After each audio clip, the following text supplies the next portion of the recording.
Finalizada la hora del almuerzo escolar, la maestra les comunicó a los alumnos que la junta directiva había planificado un simulacro de incendio en el que todos debían participar.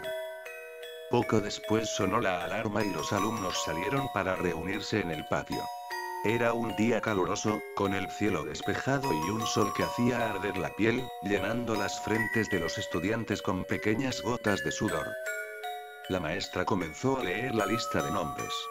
Todos alzaban la mano y decían presente de forma mecánica, consumidos por el aburrimiento. Sin embargo, una chica de un grupo de 5 amigas se fijó en el hecho de que Carmen, una compañera de clase, estaba de pie junto a la alcantarilla, a la que le faltaba la tapa desde hacía semanas, y aún faltaba bastante para que la maestra leyera su nombre. Sus ojos brillaron. Carmen estaba entre las últimas de la larga lista organizada en orden alfabético. ¿Qué pasaría cuando la llamen si caía en la alcantarilla? Carmen está en la alcantarilla. Podrían corear y entonces todos reirían a carcajadas y la pobre Carmen sería el hazme reír. Quién sabe, incluso podrían terminar por bautizarla como la chica de la alcantarilla. La oportunidad de romper el aburrimiento y hacer historia era perfecta, así que les comunicó discretamente la idea a sus 4 amigas y todas empezaron a agolparse en torno a Carmen, fingiendo torpeza para empujarla y hacerla caer sin que aquello pareciese premeditado. La maniobra fue perfecta, Carmen apenas emitió sonidos de queja mientras la hacían caer y, cuando dijeron su nombre, las 5 chicas empezaron a gritar. Ella está en la alcantarilla, ella está en la alcantarilla. Un mar de carcajadas se desató, pero las risas empezaron a silenciarse cuando la maestra se acercó a ver y, antes de que emitiera palabra alguna, se giró y miró a todos con una mueca impregnada de angustia y terror.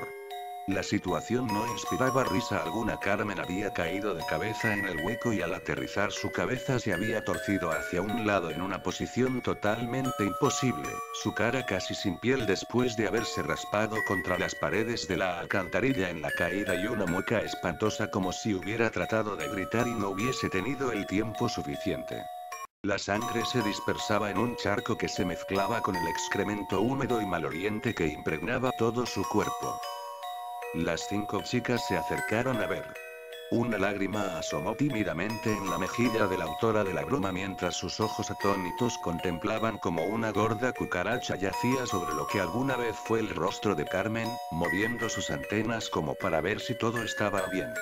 Pero nada estaba bien, y ella y cada una de sus amigas se sintieron como uno de esos repulsivos insectos cuando la policía vino y determinó que Carmen tenía el cuello roto y estaba muerta. Según dijeron, al caer Carmen se golpeó con las escaleras metálicas, de tal forma que perdió la cara y después se rompió el cuello al estrellarse contra el cemento.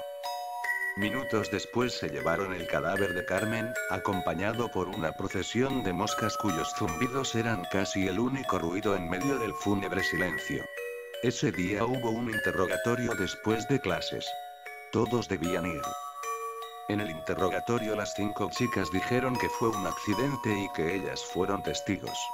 La policía les creyó y el caso de Carmen Winstead se cerró, pero algo aún más siniestro había comenzado.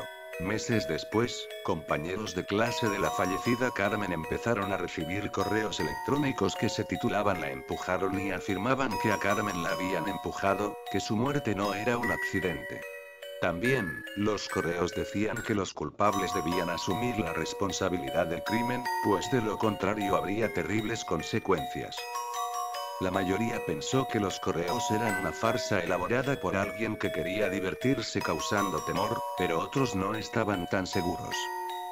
Transcurridos unos pocos días tras la cadena de correos, la chica que ideó el plan para ridiculizar a Carmen estaba bañándose cuando de pronto oyó una extraña risa. Cerró el grifo para oír mejor. La risa parecía venir del interior de la ducha. ¿Acaso se estaba volviendo loca?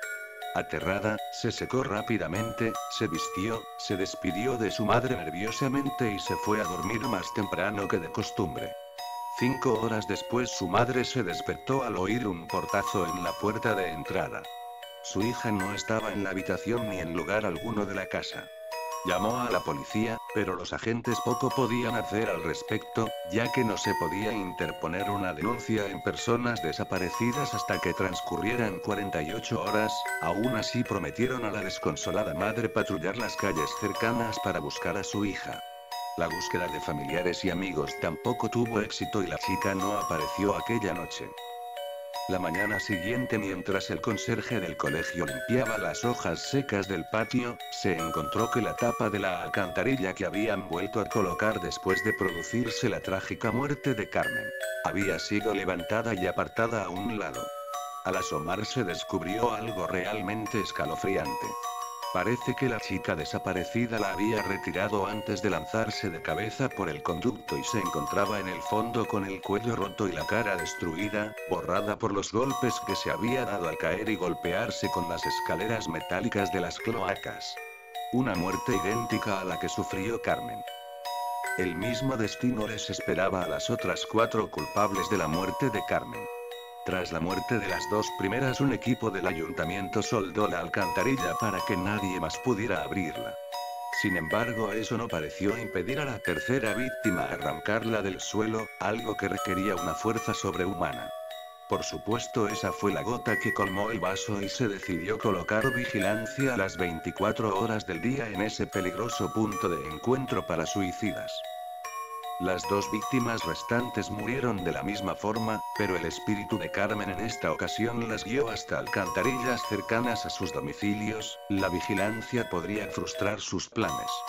Una por una cayeron en las alcantarillas, perdiendo el rostro y rompiéndose el cuello.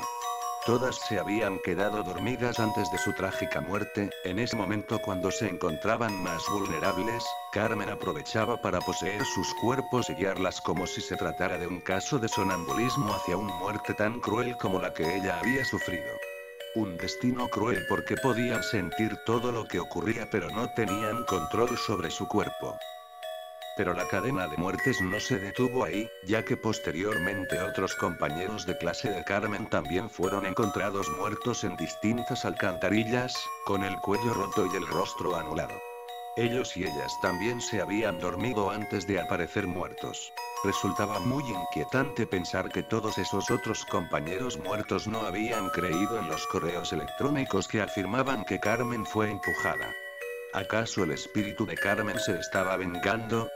¿Podría eso explicar muertes tan extrañas en las que no se entendía cómo diablos los cuerpos habían ido a parar a la alcantarilla sin que nadie advirtiese con claridad el rumbo que las víctimas tomaban antes de ser asesinadas? El espíritu de Carmen Winstead andaba suelto y, quien no creyese que ella fue empujada, corría el riesgo de ser castigado con una muerte semejante a la de Carmen, muerte que caería sobre él o ella durante las horas de sueño, con un sigilo que solo se rompería al caer por la alcantarilla.